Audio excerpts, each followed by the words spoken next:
Boa tarde, pessoal. Eu me chamo Mário e a gente vai começar hoje o curso de Algoritmos e Estruturas de Dados 1. Eu devo dar aula primariamente com a lousa, então vocês não vai ficar tanta penumbra para vocês dormirem, fiquem tranquilos, tá? Eu só comecei com o projetor para passar algumas informações da disciplina, já que estamos começando agora.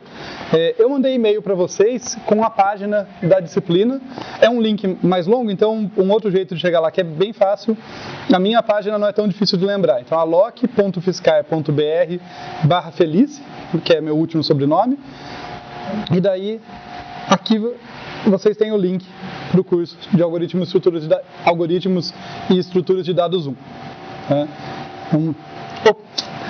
Estou sem internet porque o EduRun vive de mal comigo, mas eu tinha sido precavido. Então, clicando lá, a gente chega na página da disciplina. Então, aqui é a mesma página, tanto para a turma A quanto a turma B. Vocês são da turma B, né, que a gente se encontra aqui nas quintas-feiras. Aqui meu nome, gabinete, em que vocês me encontram lá no DC e tal. Algumas coisas que eu coloquei aqui, algumas mais importantes, outras só interessantes. Eu deixei aqui dois videozinhos curtos do professor Tim Roughgarden sobre a importância de algoritmos, tá? Porque estar motivado para o que a gente vai aprender é importante. Eu vou fazer isso também nessa aula, vai ter uma parte inicial de apresentação e motivação, mas são dois vídeos legais e curtinhos. Alguns conceitos matemáticos são bem úteis quando a gente vai trabalhar com algoritmos, especialmente se a gente quer entendê-los, quer conseguir analisar, saber quantas operações eles vão fazer, coisas do tipo. Então eu deixei aqui dois links. Vocês conhecem o Khan Academy? São dois links para áreas específicas do Khan Academy, no caso, probabilidade e análise combinatória e séries. No caso, esses séries aqui é progressão aritmética e progressão geométrica. Tá? São temas que são bem úteis e que, inclusive, já na aula de hoje já vão aparecer ali de um jeito ou de outro. Então, se vocês estiverem se sentindo enferrujados e tal, é uma coisa boa para tirar a ferrugem. É uma parte da matemática muito cara à computação e, em particular, a esse curso. Dito isso, informações bem importantes para vocês aqui. Cronograma previsto.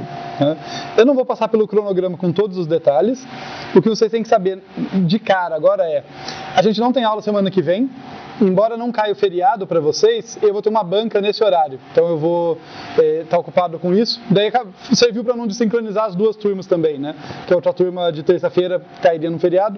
Então a gente se vê hoje e daí pula uma semana. A outra coisa, aqui a gente já tem as datas previstas, tá? Nada escrito em pedra, se tiver alguma dificuldade a gente pode conversar, mas as datas previstas para as provas serão duas provas, uma no meio do semestre e outra no final. Também as datas previstas para os trabalhos, estão previstos 4 trabalhos práticos de implementação e eles estão distribuídos mais ou menos homogeneamente ali, né? 1/4 do semestre, metade, 3/4 no final. Também está prevista uma sub, eu só não coloquei a data para ela, porque lá no final do semestre às vezes convém fazer a sub fora do horário de aula, a gente encaixa um horário que funcione para vocês, para quem precisar. Com sorte, ninguém ou muito pouca gente, então daí a gente consegue conversar o horário certinho, mas P1 e P2 já está previsto, trabalhos práticos também já estão previstos aqui. E os assuntos que a gente vai estudar ao longo do semestre tem ali para vocês terem uma noção do que vai aparecer. A qualquer momento, se tiverem dúvida, só falar, tá, gente? Só me interromper. Critérios de avaliação e plágio. Esse é um momento tenso, tá? Então já vamos tirar ele da frente, que é o momento que eu recebo uma carga de ódio muito grande, assim, sabe? Daí a gente já deixa ele para trás. Falando sério, agora as minhas avaliações não tem nada terrível, não tem nada para destruir vocês e nada do tipo, mas tem um critério que eu quero que vocês sejam cientes e que é muito importante, e que esse me causa um pouquinho de ódio para mim. Então é o seguinte: a média de vocês vai depender da média das provas e da média dos trabalhos. Média simples, tá? Dos 4 trabalhos, das 2 provas, cada uma tem um peso. No caso, na nota final, o peso das provas é 0,7, então 70% da nota final depende delas, 30% depende dos trabalhos. Porém, apesar de ter essa proporção ali, essa é uma disciplina que tem uma parte teórica super importante, mas que também é muito importante vocês aprenderem a aplicar isso aí em programas, na implementação ali de algoritmos. Então, a ideia é que aqui na sala de aula a gente vai discutir problemas e algoritmos e estruturas de dados que a gente usa para resolver esses problemas, mas é importante que vocês consigam chegar na frente de um computador, entender o probleminha que foi dado e transformar num programa que funcione. Por isso, tem esse C aqui. Cheguei no ponto do ódio ali.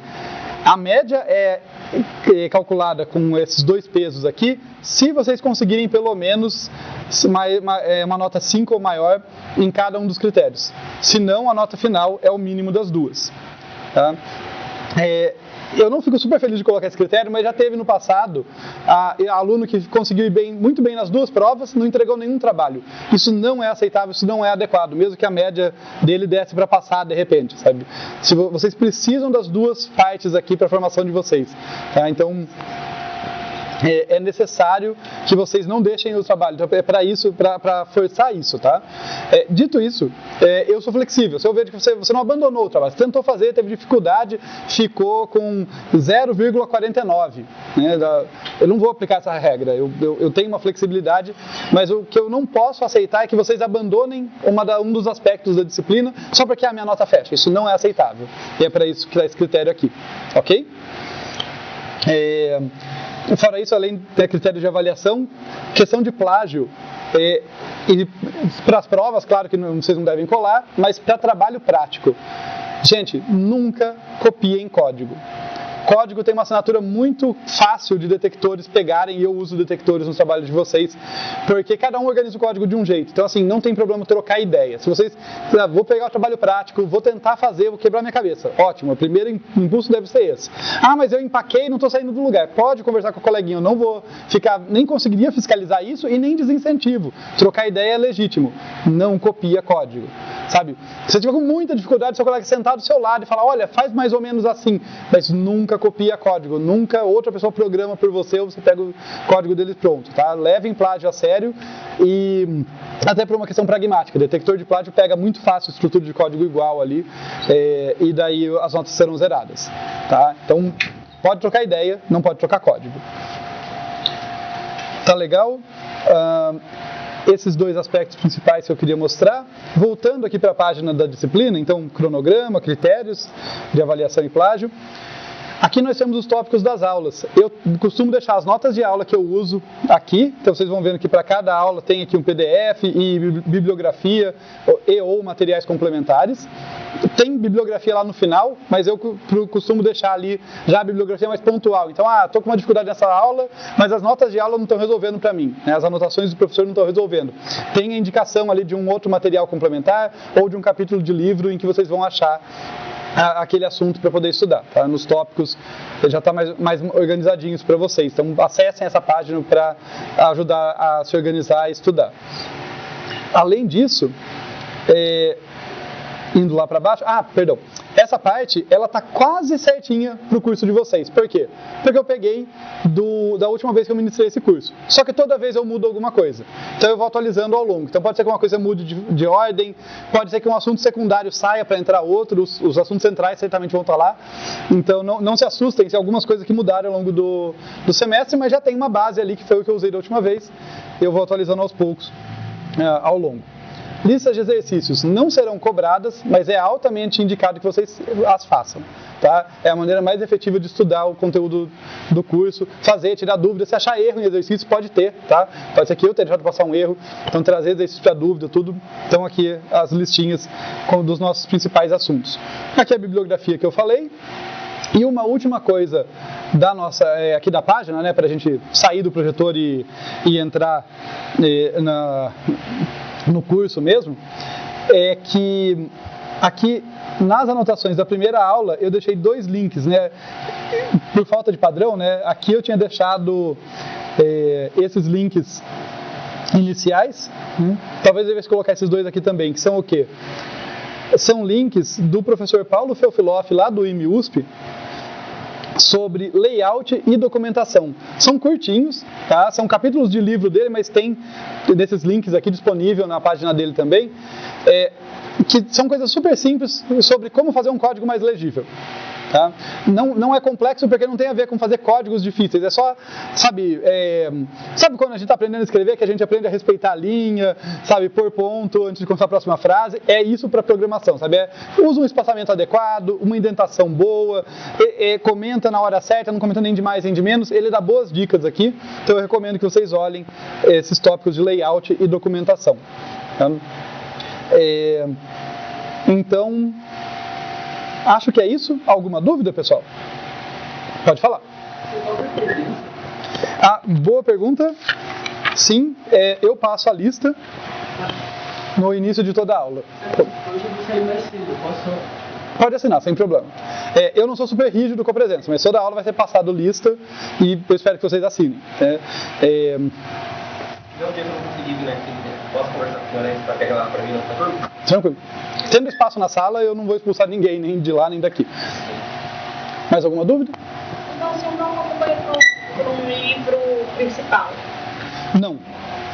Não tem nenhum livro que pega todos os assuntos nessa ordem que eu faço. Vocês vão perceber pelas notas de aula, vou até puxar para cá para vocês verem, que tem livros que vão aparecer na bibliografia ou material complementar com mais frequência. Tá? O próprio livro do Paulo Feofiloff aparece bastante nesse curso. Né? O mesmo Paulo Feofiloff desses links sobre layout que eu acabei de falar. Puxei ele errado ali. Mas não tem nenhum livro que pega tudo, então cada tópico vai sair de um lugar ali, até por isso que eu tento deixar, né, bem indicado para vocês. Mais alguma dúvida, gente? Beleza? Tá bom, então acho que estamos ok com o projetor por enquanto. Beleza? Deixa eu acender a luz para vocês enxergarem a luz e não dormirem.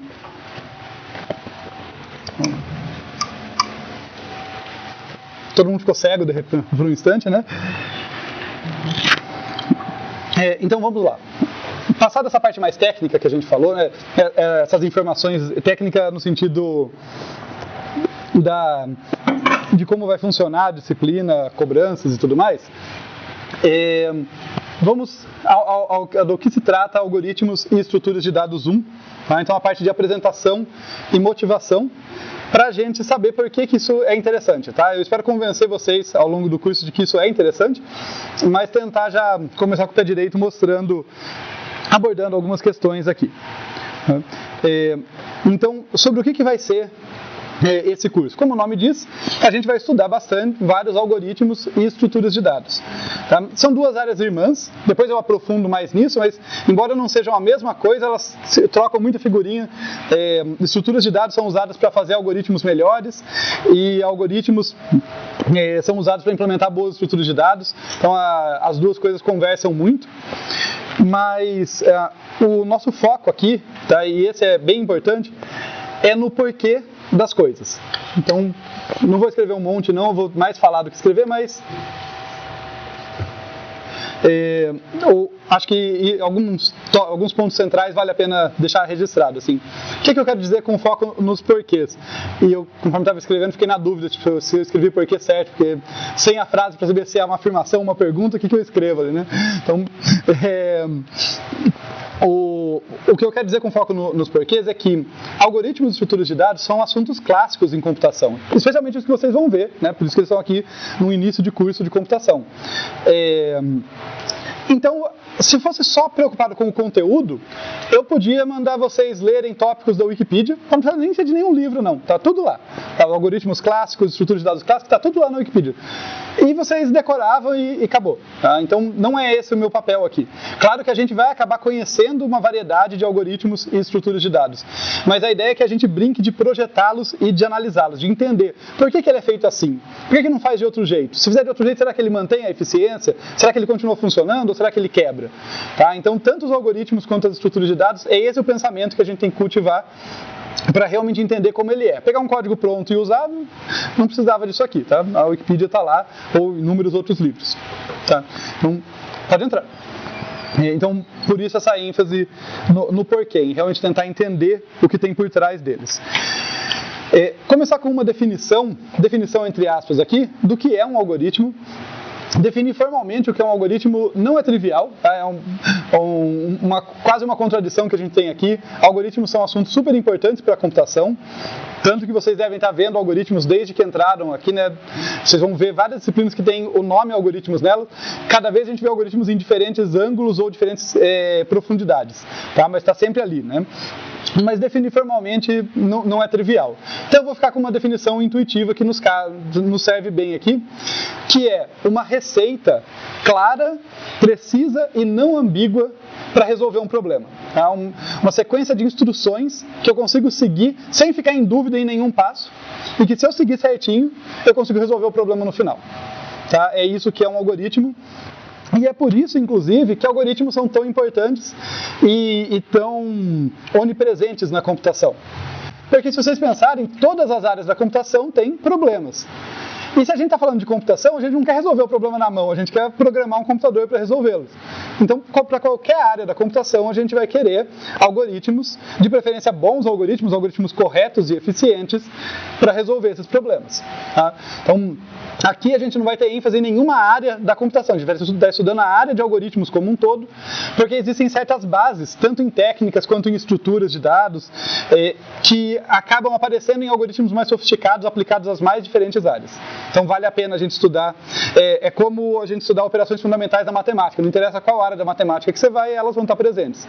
Tá? Então a gente vai ver aqui algumas coisas fundamentais, que depois vocês vão, dependendo da área que vocês permearem, algoritmos em aprendizado de máquinas, em bancos de dados, em otimização combinatória, em redes e inúmeras outras áreas, vai ter sempre algoritmos lá. Beleza? Então, a primeira importância é essa, tá? São onipresentes nas diversas áreas da computação.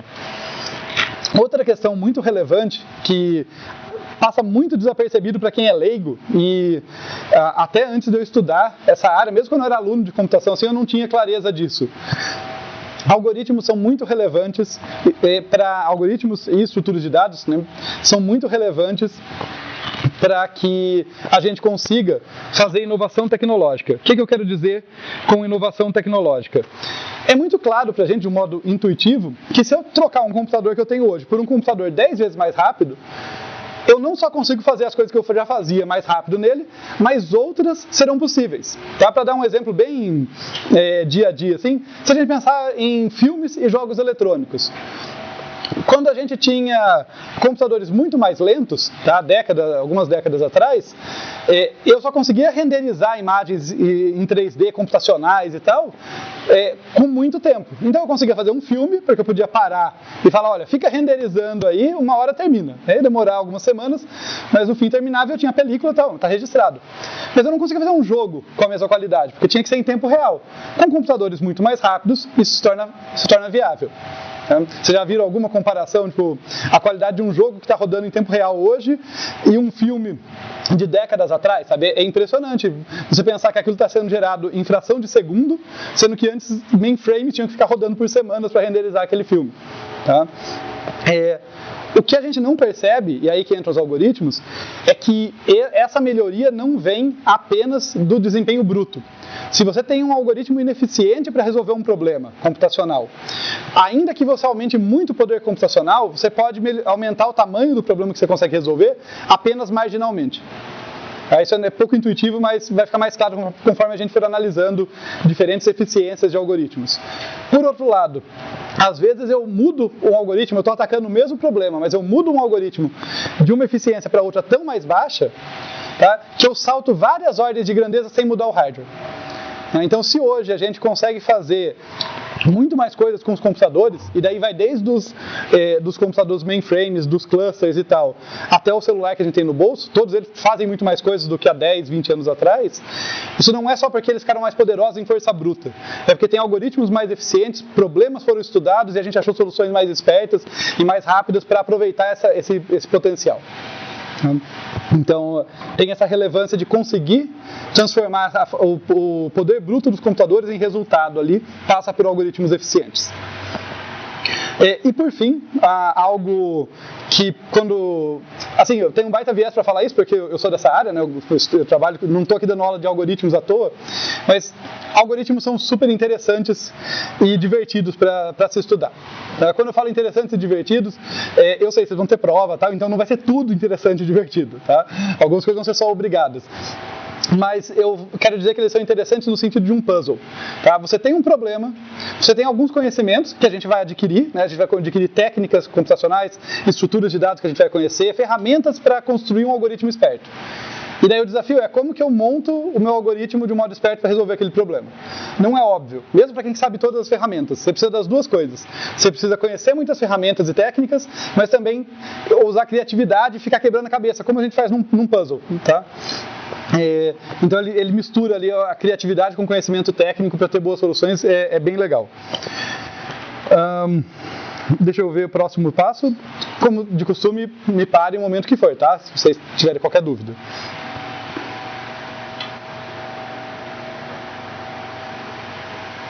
Sim. Uma outra ênfase que eu queria dar, igual eu falei no começo, que o porquê é crítico nesse curso, outras duas coisas são críticas aqui, que é capacidade de projeto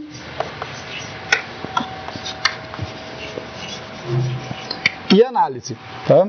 Tem até um curso mais pra frente na grade que chama Projeto e Análise de Algoritmos. Não é isso ainda, calma, tá? Que já me cobraram uma vez, eu estava falando isso, eu falei, mas professor, isso eu estou do outro curso. Não, calma. Mas o que eu quero dizer com projeto e análise? Quando a gente vai pensar em estudar técnicas para projetar algoritmos para problemas diversos, estruturas de dados para melhorar esses algoritmos e tudo mais, a gente está pensando em aumentar a capacidade de vocês de projetar soluções não triviais para problemas computacionais. Só que imagina que a gente conseguiu, atingimos esse objetivo. Então vocês passam a olhar para um problema computacional e ver umas 3, 4 soluções diferentes ali. Missão cumprida? Quase. Porque se vocês passarem a ver que, olha, existem diferentes maneiras de atacar o problema, tá? Algumas vão por um ângulo, outras por outro, fazem algoritmos diferentes e tal, vocês já avançaram bastante. Mas se vocês não souberem dizer, essa é boa em tal caso, essa aqui é melhor para isso aqui, essa não é boa, ela até resolve, mas ela é pior do que as outras em todos os aspectos. Se vocês não tiverem essa capacidade de análise, vocês não conseguem tomar decisão. Porque pensa, não é esperado que vocês, como projetistas de algoritmos, programadores, façam um monte de soluções. É esperado que vocês vejam o problema e falem, tá, dá para atacar por vários ângulos, qual que vai resolver melhor o meu problema? Então, a gente tenta andar junto, conhecer mais capacidade de projeto, ali, mais técnicas e tal, para saber que um problema não tem uma única solução, poder olhar para ele por vários ângulos e tal, mas também conseguir analisar para ver prós e contras, para conseguir tomar decisão. E daí eu vou entrar aqui na parte de motivação, na parte mais vergonha alheia aqui, mas ainda assim eu gosto de falar isso para vocês, que são comparações com duas outras áreas do conhecimento.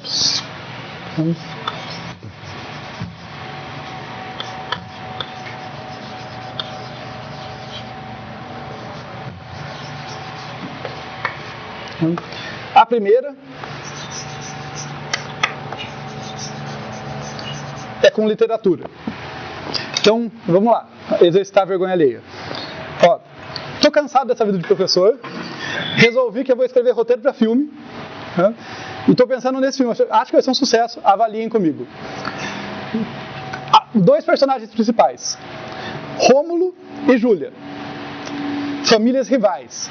Não vou citar nome, mas assim, partidos políticos diferentes, né? Se odeiam. E eles se apaixonam, vivem uma grande história de amor, mas o ódio entre as famílias acaba separando e chega no final trágico. Boa história? Original? Parece com algo que vocês já ouviram?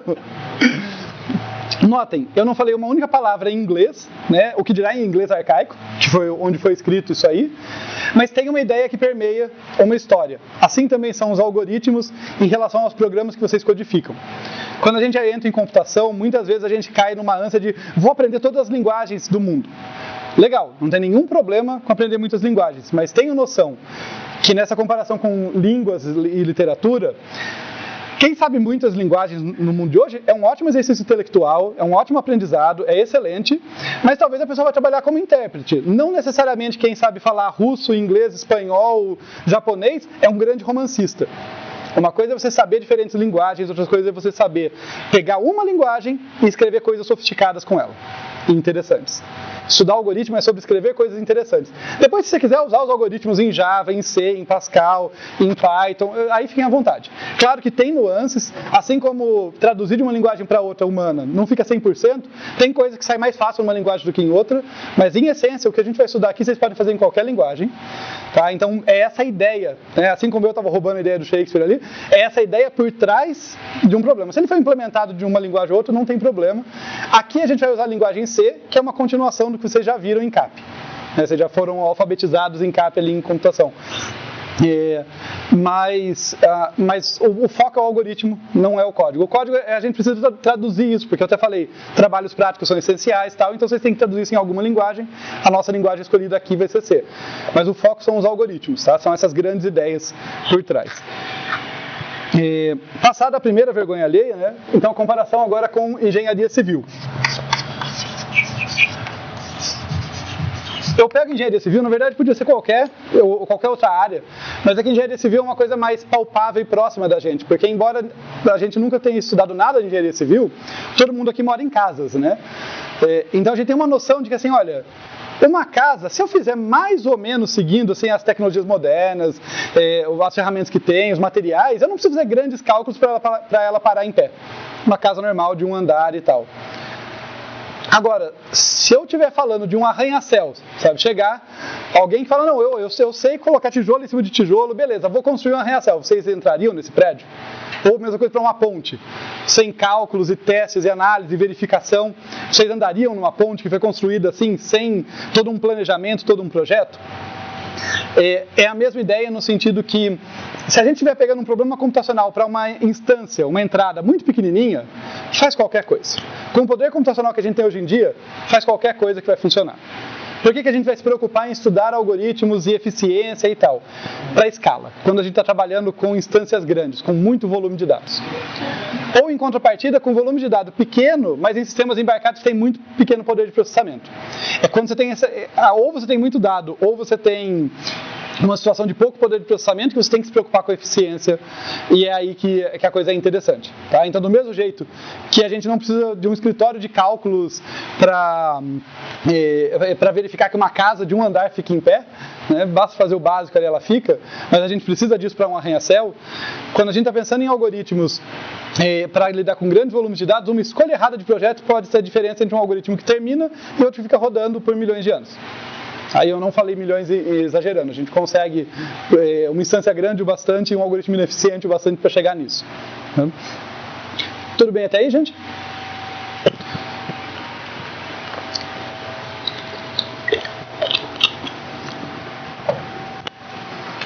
Está quase acabando a parte inspiracional e a gente vai começar a brincar já, tá?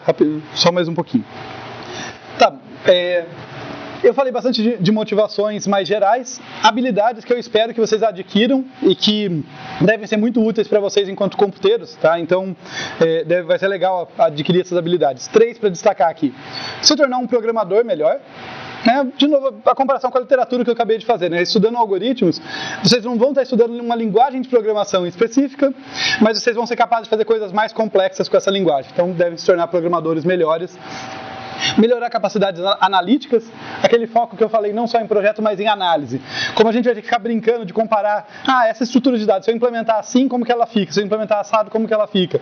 Como a gente vai fazer esse tipo de comparação? Capacidade de analisar, de comparar cenários e escolher, deve também ser exercitado.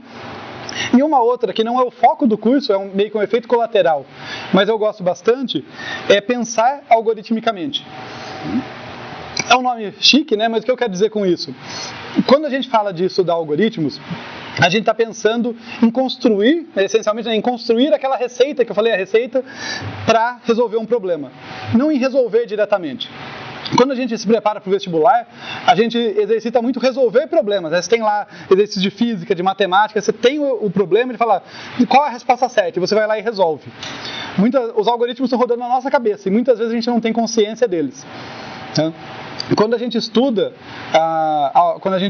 algoritmos, a gente começa a tomar mais consciência sobre os processos que rodam por trás das coisas para fazer elas funcionarem. Tá? Como eu falei, não é o foco aqui a gente vai estudar algoritmos explicitamente, mas você começa a enxergar como certos protocolos e certas definições geram fluxos de ação, geram um comportamento algorítmico em outras áreas. Tá? Desde da evolução entre espécies, por exemplo, até mercado financeiro, passando por resolver algumas continhas matemáticas. Então, ninguém nunca contou isso para vocês, mas as operações fundamentais que a gente aprende a fazer, sabe, quando a gente pega lá, vou fazer uma multiplicação e a gente coloca um número em cima do outro, alinhado, tal, faz operações básicas ali, no fim chega no resultado, aquilo é um algoritmo. Aquilo é uma receita, né, que você seguir passo a passo, certinho, fizer cada passo corretamente, você chega numa solução para algo mais complexo. Você só sabia fazer multiplicação e soma de algarismos. No fim, você multiplica dois números grandes, tá, usando um algoritmo e operações fundamentais. Então, a gente vem estudando algoritmos há muito tempo, a gente não estuda eles do ponto de vista de um computeiro, a gente estuda do ponto de vista de um matemático, talvez, que está tentando memorizar como executar o algoritmo. Aqui a gente vai pensar por trás, como que eu implemento isso. Eu tenho aqui uma listinha dos tópicos que a gente vai ver no curso. Eu não vou passar por ela porque vão ser palavras ao vento, tem lá na página, mas antes da gente entrar em várias estruturas de dados que a gente deve ver, listas, filas e pilhas e árvores, por exemplo, só para não deixar em branco, a gente vai começar vendo recursão. Tá? Não imediatamente agora, eu vou fazer uma outra brincadeira com vocês, mas na segunda aula de hoje a gente vai entrar nesse bloco que é bem interessante. Tá legal. Terminei a parte de apresentação / motivação. Alguma dúvida antes da gente começar